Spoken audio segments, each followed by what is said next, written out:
Hi friends, NS Krishnan அவர்கள். Tamil திரையுலகத்துல NS Krishnan அவர்களுக்கு ஒரு தனி மரியாதை உண்டு. நகைச்சுவை நடிகரான என்எஸ் கிருஷ்ணன் அவர்கள் சிரிக்க வச்சது மட்டும் இல்லாம சிந்திக்கவும் வச்சிருக்காரு. நாகர்கோவில பூர்வீகமாக கொண்ட என்எஸ் கிருஷ்ணன் அவர்கள் திருச்சி ஸ்ரீரங்கத்தை சேர்ந்த மதுரம் அவர்களை காதலிச்சு திருமணம் செஞ்சுக்கிறார். இவங்க திருமணம் கைகூடுவதில் ஒரு ருசிகரமும் உண்டு. ஒரு முறை வசந்த சேனா படப்பிடிப்புல படக்குழுவினரோட என்எஸ் கிருஷ்ணன் அவர்களும் மதுரம் அவர்களும் பூனே நகருக்கு புறப்பட்டு போறாங்க.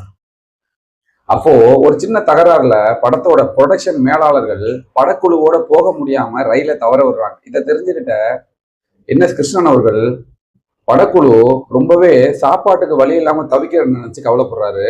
உடனே தன் பணத்தை எடுத்து செலவு பண்ணி படக்குழுவினருக்கு சாப்பாடு வாங்கி தர்றாரு. அந்த பணமும் தீர்ந்து போனதுனால மதுரம் அவர்களோட நகைகளை வாங்கிட்டு போய் விற்று அதன் பிறகு நிறைய படக்குழுவினருக்கு உதவி செய்கிறார்.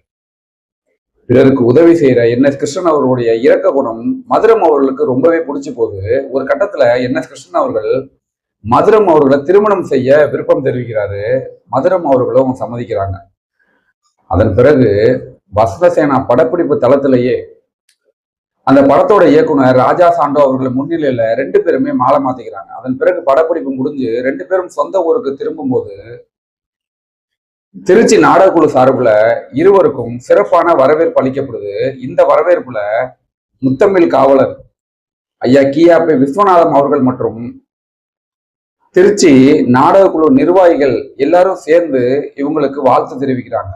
அதன் பிறகு என்எஸ் கிருஷ்ணன் அவர்களும் மதுரம் அவர்களும் சேர்ந்து நிறைய வெற்றி படங்களை நடிச்சு திருச்சிக்கு பெருமை சேர்த்திருக்காங்க. இந்த மாதிரி யூஸ்ஃபுல்லான இன்ஃபர்மேஷன் தெரிஞ்சுக்கணும்னா நம்ம சேனலை ஃபாலோ பண்ணிக்கோங்க. நன்றி, வணக்கம்.